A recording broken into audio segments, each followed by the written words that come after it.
What is up, YouTube? It has been a while since I have done a Mustang video. As you can tell, there's a lot of stuff missing from the Mustang. Unfortunately, restoring this tractor took up a lot of time from the Mustang, but we are now fully in the Mustang. So, I'm going to go over what I did, kind of go through this whole process with me. So the first thing we're going to look at here is your heater box. And then this is one of the passenger side outside vent. So these are pretty simple to get out, kind of and kind of not. It depends how you want to do it. You have two plugs that connect here and here, and then you have your cable from your heater here and here. Okay, that's for your defrost and floor, and then this one's for your hot and cold, because there's a flap in there and it goes to your heater core. So if you completely shut this off, you're only getting cold air. If you completely open this, you're getting warm air. Now, these are pretty simple. This is your, I gotta still clean that out in there. You never know what you're gonna find in here. Your heater core, which is, this is the old one right here. Almost everything that you will see get installed on this car is from CJ Pony Parts. This is a new blower motor. Obviously my Mustang's a 73. You can kind of see what you're looking at. This is a non-AC car. So almost everything I get is from CJ Pony Parts. That's your connector for your motor. And then this right here is your new heater core. All right. So there's 4 bolts that covers this to get to your heater core. It comes with more foam. This is the foam that goes on here for your heater core. There is some, it comes with the kit. Obviously, this goes over top of this, and your fittings come out for your hoses to hook onto here. And then this is where your blower motor sits. Here's your blower motor. When you get a new motor, it does not come with this. You can get these on eBay.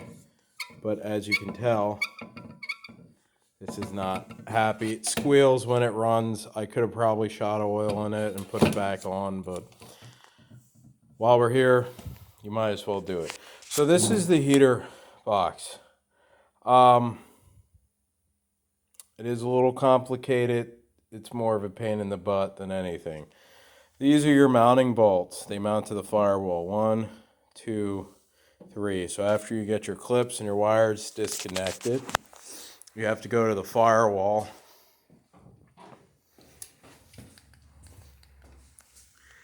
And that's where your fittings come out for your hoses. And then you can see, you probably can't, there's a bolt hole, should be right over here, right there is one, you can kind of see it, and then there's 2 down there you can't really see, right by the transmission dipstick, there's the one, and then the other one's above it.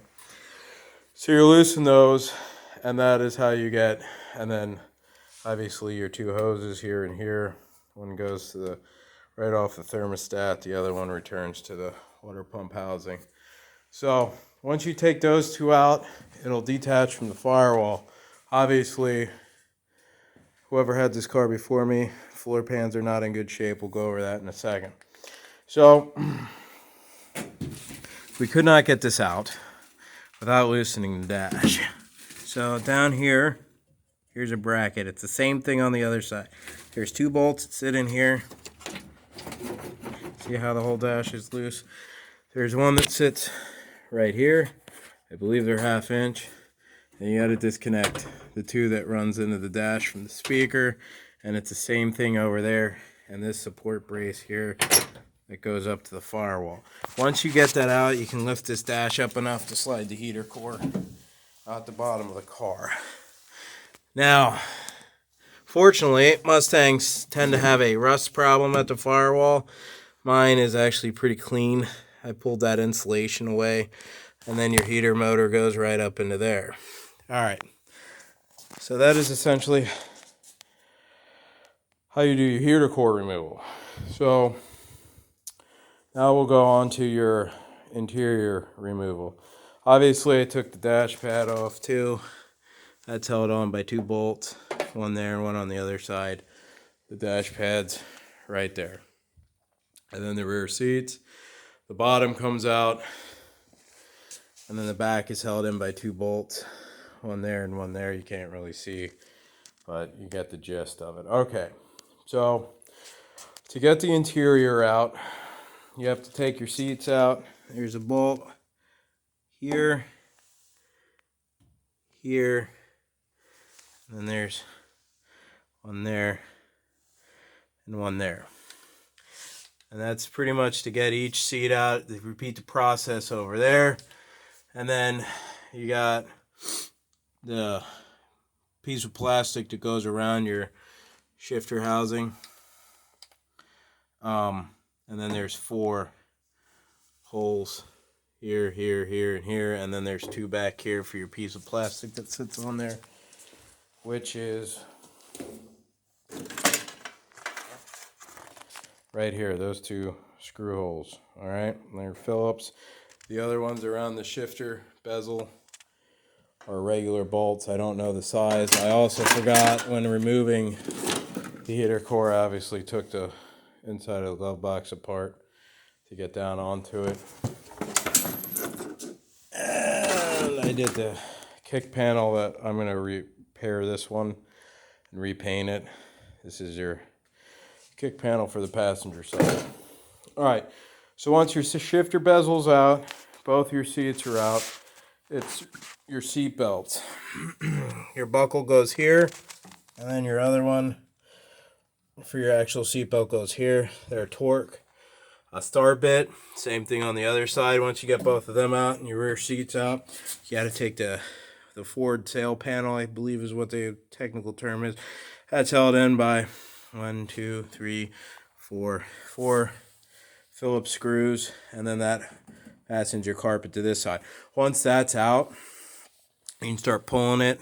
You pull it over the shifter. If you need your shifter to come out, there's a really small Allen bolt right here, and the shifter head comes out. And if you have slop in the shifter like this, there's a bushing in that tray. CJ Pony Parts has a really good video on doing. There's 2 plastic bushings that just sit in there. So, and essentially that's how your interior comes out. It's really not that complicated. So we're gonna discuss a few things here, and you're gonna kind of go along this process with me. I've said this before, it's hard for me to record and, you know, show you while I'm doing it. I'm not gonna again do a time-lapse video. I think it's better to explain it. You can kind of go back, rewatch it, and be like, okay, yeah, that's right. He said there's 4 here, or this, or that. What happened here? I don't know what happened over there. Someone decided to rivet tin to the floor, so that floor pan shot. Now, before I started doing YouTube videos, I replaced all the weather stripping because it had leaked in here and caused that to happen. Now, normally, if you look at this from afar, you go, oh my God, the whole floor needs to be replaced. Now, some people may argue and say you should replace the whole floor. I'm not going to get in an argument. I look at it like this. This needs to get replaced. There's a rust hole back here. That's obviously beyond saving. The rest of this is just surface rust. And if you follow me here, when this used to get rainwater in it from the bad weather stripping, humidity, it would get moisture and then surface rust would happen. You may say, oh my God, that's really, really bad too. Now, I'm going to do a video after this, and I'm going to clean the floor pans up. And believe it or not, this floor pan is not as bad as you think it is. Most of it is just, most of it's just surface rust. The floor pan is still pretty solid. A lot of this stuff, I hate this flashlight, sorry about that. A lot of this stuff is also the material and some stuff they used for the glue, and then some of it is actually broken surface rust. But this one I'm not sure about. I want to clean it up, sweep it off, and get a better look for it. I might end up doing it. Up here, it looks like it's pretty bad, but I was scraping around at it, and it's not rusted through. So again, I'm not exactly sure what I want to do to that. Again, it looks a lot worse than what it is. Like, that is just a thin piece of rust. So, alright. And the driver's side I didn't finish scraping, so that actually looks a lot worse than what it is, but it's really not that bad. As you can see, most of it's just old glue and insulation over there. If you clean that one up, the driver's side's good. So, the plan is for sure, the two rear ones. The driver's side's for sure good. I'm unsure about this one. Now, there's some people that are building SEMA show cars, right? I'm not building a SEMA show car. I drive this car a lot. Eventually, I will restore this whole car slowly. I do things a little bit every year. I ordered rear floor pans, new sound deadening material, carpet. Essentially, we're going to redo the whole interior. As you can see, a lot of my headliner shot. We're going to do headliner. I'm going to actually reupholster the back seats myself, and I'm ordering different style seats from CJ Pony Parts, and we're going to redo the door panels as well. I also want to push the windows over because they don't seal good enough against the new weather stripping. So I want to take that door panel apart and figure that out. So what I did here is I took a hammer and I beat the hell out of this floor pan to see if there was any soft spots on it, and there's none. Now the only spot where it's a little soft, it's really not that bad, is right here. So I want to clean this up and I'll get a better idea for what I want to do. Now it's wet there from when I was pulling the heater core out. It obviously leaked a little bit, so that's wet from that. So I want to clean this up and we'll go from there. So here's my plan. And again, I'll document this as I go. I want to cut these out, weld new ones in. I'm getting a welder in 2 weeks. I've never done floor pans before. I am a novice welder at that. So if you want to watch a video of a do-it-yourself guy that's not an expert and doesn't run his own performance shop, and you're kind of the same kind of do-it-yourself guy with a backyard garage, then you can kind of watch my struggle with you, because I am no expert. I'm going to be learning as I go. So after I'm done welding, for sure the rear floor pan's in. I'm not sure about that. I got a Pour 45, and that is a sealant, and essentially it stops the rusting process and it protects it from moisture. So I'm going to literally coat this whole floor before I put any carpet down, all the way back into the trunk, and then I'll put the carpet down. I'm also going to go underneath the car, and I'm going to coat everything underneath the car. There's one section up where the bumper brackets are that there's a little rustle in there. I want to clean it out and weld a patch on that as well. So essentially the whole car is going to be undercoated, and then I will reassemble the interior, show you the process of doing carpet, the underlayment, sound deadening material, headliner, installing the new seats. We're going to go with a new center bezel, the stock radio with Bluetooth, put a new speaker under the dash. So that's for the interior of the car, and obviously we're installing the new blower motor, the heater box. I got new cables because my cables are froze up. The other plan is, right here is my rear sway bar. I'm adding a rear sway bar. There's a bunch of shackles in here. I got 1-inch drop leaf springs for this. They're over here. Those are my 1-inch drop springs. So I got new leaf springs. On order are QA1 adjustable front shocks and an 1 1/8" front sway bar. So I will be putting a bigger sway bar in the front, adding a sway bar on the back, leaf springs, and adjustable front shocks. So the suspension will also be done. So that's the plans for this car over the winter. I will walk you through this process. Again, I'm not here claiming I know everything. There's guys who would probably cut this whole floor out. I don't have a jig. I'm not going to measure each corner of the car to make sure it's square, because from what I know, when you cut this whole floor, like it would be legit the whole floor here, this is also structure to the car, because it's not, the subframes are not connected. So when you cut this whole floor out, you get into where the car might twist or shift, and then you're going to get into problems if you're not educated enough to know how to do it.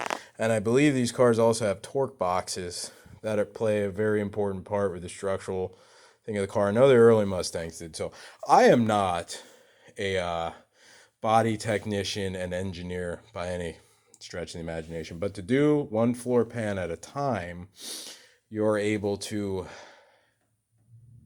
not sacrifice the structural integrity of the car. So that I'm not sure about. If there's no rust holes in it and it feels pretty solid, I'm just going to coat it and call it a day, all right? Because not everyone makes fucking 6 figures a year and can afford to, you know, buy things on a budget. No one's going to see the floor once it's covered. No one's, if you see the underside of my car, I'm having a really bad day. So, I mean, I'm not saying fix your car with stuff like that.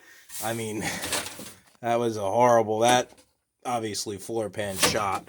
That was a horrible idea by any stretch of the imagination. So, that's where I'm at in the car. Doing the interior is not that bad. I will tell you, the headliner I've never done before. A buddy of mine's going to give me a hand, and it's not going to be a fun time. So, you can come along with this process with me. I know some people have commented on my other videos and said keep them coming. I don't do this for the subscriptions. I do it to pass along knowledge. If you're doing an interior removal and you need to say, hey, how do you do it, or a heater box removal, now you know where the bolts are located. I did the dash. A buddy of mine had a T-Bird. He didn't need to loosen his dash. I don't know if they're a little different. I do know you need to loosen the dash and turn it a little bit and pull it out. In hindsight, it probably would have been easier if I would have took the passenger seat out ahead of time. So that is kind of where I'm at. Again, this is a 73 Mustang. So if you have a 71, 72, 73, they're all pretty much the same. This is a coupe. Eventually, years down the road, I'll be doing a full restoration. As you can see, the roof seam here has seen better days. Other than that, the car itself is in pretty good condition. I'm an okay mechanic. I restored this tractor from pretty much a box of parts.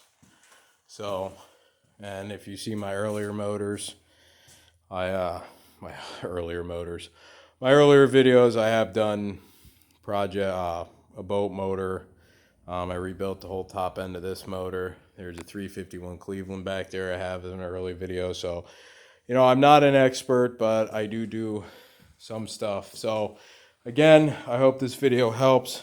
Ripping the interior out is not that big of a deal.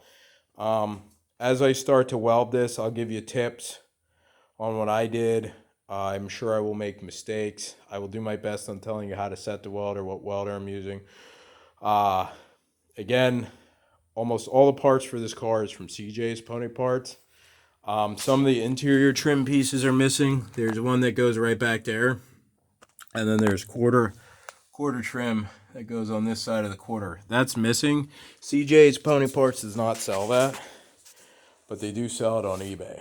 So the only thing I cannot find, FYI, and I'm sure there's some people out there that can tell you where to find it, these kick panels cannot find on eBay, cannot find on CJ Pony Parts. So if you have kick panels, I would treat them pretty nice. Again, you can probably find them. I redid my dash and my dash pad.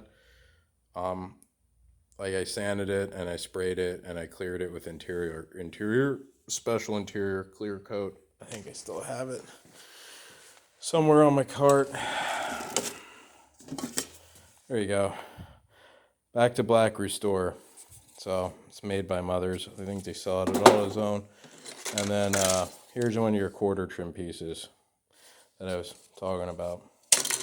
So that is pretty much that. These are not that bad. Again, just remember, this is held on by 4 bolts. You want to seal this. Obviously, before you put it back on, you want to seal this. You want to make sure all your doors work. There's doors in there. I can quick show you here. That's the door, right? That's for your cold air. Oops. And you want to make sure they work. And they just go like that. That's how they work. And there's a rubber seal around there. Again, it is hard to find rebuild kits for this as well. So you'd probably have to makeshift your own stuff, makeshift your own gasket and seal it. So again, just remember your 4 bolts. Three nuts on the firewall, your 2 hoses that go to your fittings on your heater core. You will lose coolant, just to keep that in mind, and it literally slides out, and the dash mounting bolts. That's how you do your heater core, and the interior's pretty simple. So I hope this helped. I'll be coming up with some more videos. My next videos will be, I'll kind of talk about how I cleaned it, how I cut it, and the fitment of the new floor pan. And then when I go to weld, I'll explain my welding techniques. I'm going to make mistakes, and I'll kind of explain my mistakes so you can avoid them. Same thing with the headliner. I've never done this before, so I'm going to make a lot of mistakes. So this is a good video to watch because you're going to learn what not to do as well, because I'm not an expert. So, hey, I appreciate the few people that watch the videos in the comments. I will keep them coming as I can. So thank you guys. Until next time, have a Merry Christmas from Pennsylvania.